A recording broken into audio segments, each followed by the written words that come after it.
This is Tis Gambacorta from 8020 Research, and in this short video, you will quickly and effortlessly understand how Bitcoin works. I bet you'll agree that this is the simplest explanation of Bitcoin you've ever seen. So, after you watch this, please like and post a comment below if you enjoyed this video. The concept of Bitcoin can be a little tricky at first. So, to help you understand, let me share with you a short story. Imagine two people in the countryside. Let's call them Mark and Mary. Mary has a pineapple and she wants to give it to Mark, who has 0 pineapples. After Mary gives the pineapple to Mark, she now has 0 pineapples and Mark has 1, which he stores in his little brown bag. And we know this because we can physically observe the transaction. It's almost as if we can physically touch the pineapple as if we were standing with them there in the countryside. There's only 1 pineapple here. Not 2, not 3. You can't just pull pineapples out of thin air. This type of in-person exchange is something we can all understand, right? Well, let's take a step back and ask ourselves, what happens if Mary gave Mark 1 digital pineapple? How does he know that he'll be the only owner of it? Because it's a digital pineapple, how does he know that Mary didn't make 10 copies of that pineapple, so to speak, and she gave copies to other people as well? This would be a problem because A, Mark could not be sure that his digital pineapple is the real one instead of a copy, and B, if there were more than 1 real pineapple around, say, the value of that pineapple would drop as there would be a greater supply of it. Basic supply and demand kicks in here. One solution would be to bring in a third party to keep track of the transaction on a ledger. Let's call this person Mr. Green, the accountant. He could write down on his ledger that Mary gave Mark 1 digital pineapple, which is stored in his brown bag.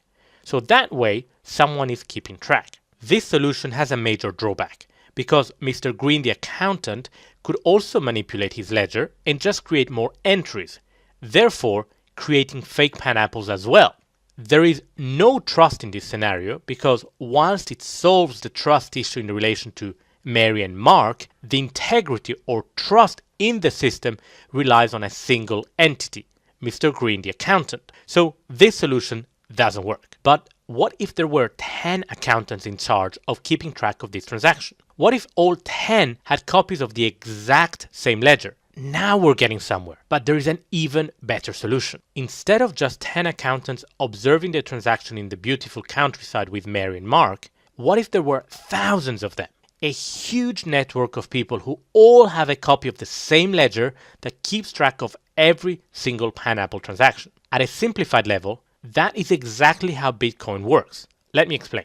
Bitcoin is kind of like the pineapple in our example, with the difference that unlike a pineapple, every Bitcoin has a unique identifying code to it. That said though, even though each one is unique, any Bitcoin is interchangeable with any other Bitcoin. The little brown bag that Mark used to store his pineapple is called a digital wallet for Bitcoin. And just like a real world wallet, every wallet belongs to its owner. The accounts spread across the world are called miners. And the common shared ledger that all the miners have copies of is called the blockchain.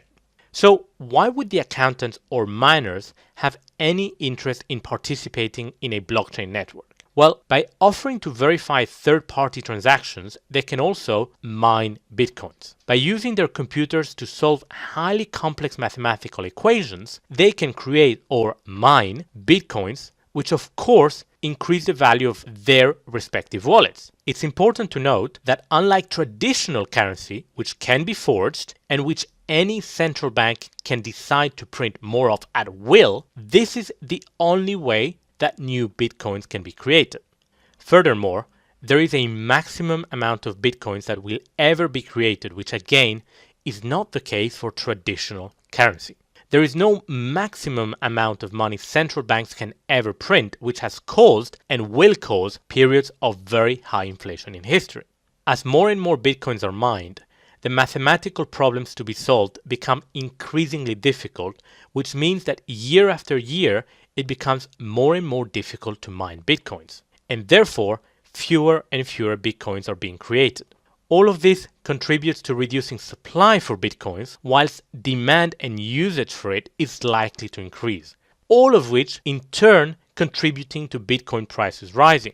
It's estimated that all 21 million Bitcoins that can ever be created will be mined by the year 2140. After that, Bitcoin miners would still have an incentive to verify transactions in the blockchain by charging transaction fees. So that's it. This is a very quick and very high-level explanation of how Bitcoin works. For day-to-day use of Bitcoin, really there isn't much else you need to know. But if you're looking to invest and profit from Bitcoin, make sure to check out the links at the bottom of this video. If you've enjoyed this explanation, learned something new, or had a good time with the Mark and Mary story, make sure to comment below this video, like it, share it, and download my free Cryptocurrencies Decrypted report and get access to a bunch of other cool bonuses. The links will be below this video. Click and download the complimentary training material, and I look forward to welcoming you as a subscriber. Hey, what's up? In this video, I'm going to demystify some big misconceptions and dangerous confusions around Bitcoin, currencies, and cryptocurrencies in general. So what is it that you buy when you buy a Bitcoin? Well, Bitcoin is a currency in a sense, or is it something more like gold? Well, here, that's where we're really going down the rabbit hole. And really, you don't really want to ask exactly what money is in your wallet or what that money in your savings account is, because the truth is that it doesn't really have much value. Bitcoin in itself, if you look at it as a financial asset, was the world's best performing currency already back in 2016. It went up 120%. 2017 so far has been even better. Ditto for 2015, even though at the time it went up only, quote unquote, 40%, which still makes it an outlier in the currency and frankly in the stock markets too. Now, of course, Bitcoin has always been highly volatile. And granted, at the beginning, a lot of that volatility was due to speculation and the novelty factor. There were a lot of people that were experimenting and learning about this whole idea of cryptocurrencies, and low trading volumes contributed to very high volatility. Now, in all fairness, that period is largely over now. What we have seen in the last 12 to 18 months with Bitcoin is that it's becoming a real part, albeit a small part, but a real part of the global financial system. It has become a way for people to start moving capital outside of the traditional fiat currencies, the traditional currencies, and into something that they perceive to be far superior, far easier to do, with a lot more privacy and a lot less transaction costs. Now, if we talk about Bitcoin, which is arguably the number one cryptocurrency, then automatically we have to talk about fiat currencies, in the sense that cryptocurrencies are the yin to the yang, i.e. fiat currencies. So we have to understand what exactly is a fiat currency. Well, traditionally, a fiat currency is a currency that is unbacked by gold or by any other hard asset. The value of that fiat currency is the fiat decree alone. Okay, so simply the issuing government simply decides that the currency is worth X. And if that sounds familiar, it's simply because all currencies in the modern financial system are fiat. Once upon a time, back in the days, you could indeed swap a pound or a dollar for a fixed amount of gold and sometimes silver. Those currencies were tethered, were fixed to hard assets. Now, that is not the case any longer. That's why it's called a fiat currency, okay? Because there's an element of trust. And in a sense, the modern currencies, the fiat currencies, are tethered to a promise from the government. And you know, we all know what those are worth. You may think, okay, well, this doesn't affect my life too much. Well, that's because the whole economies are built on fiat currencies. Now, the key thing, and this is where it really impacts you, and it's been having a big negative impact in the last 10-15 years, minimum, without even going too back in history when we had double-digit inflation. How does this impact you? Well, the government and the central bank can arbitrarily, and they do it on a regular basis, decide to massively increase the money supply. How do they do that? Well, they decide to print a lot many more dollars, pounds, euros, and so on and so forth, without having to worry what they're backed with. Okay, because these fiat currencies are not backed by any hard asset, it's literally paper that they can print. So practically, it frees the state to do as it pleases without any real monetary discipline. It's just printing paper that in turn people then attribute a very high value to. And And in extreme cases, this leads to people losing faith in the currency. And if that happens, that's when we get what is called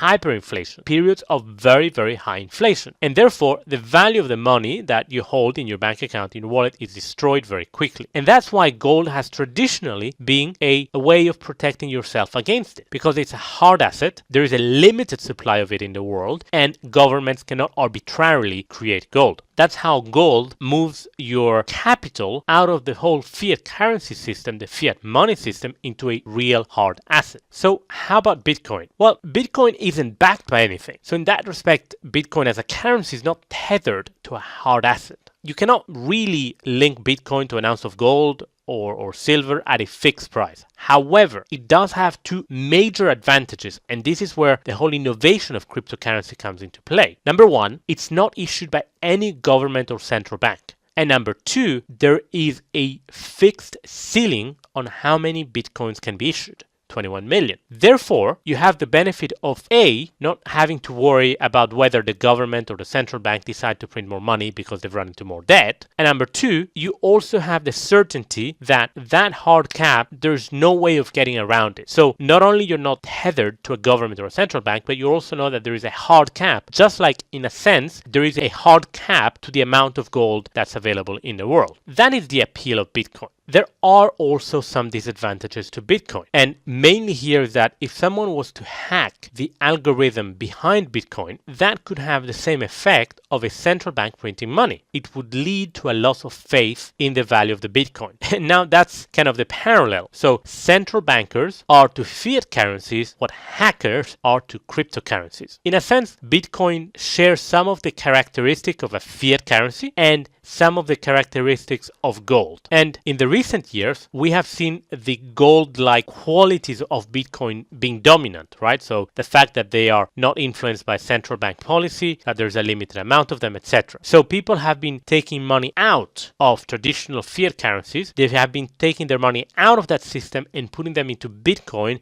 in the same way that they would be taking money out of the system and putting it into gold. If you want to know more, make sure to click on the links below or to the side of this video for more information on how you can profit from Bitcoin and cryptocurrencies, and also how you can protect your existing wealth using the very exciting and very profitable world of cryptocurrencies and Bitcoin.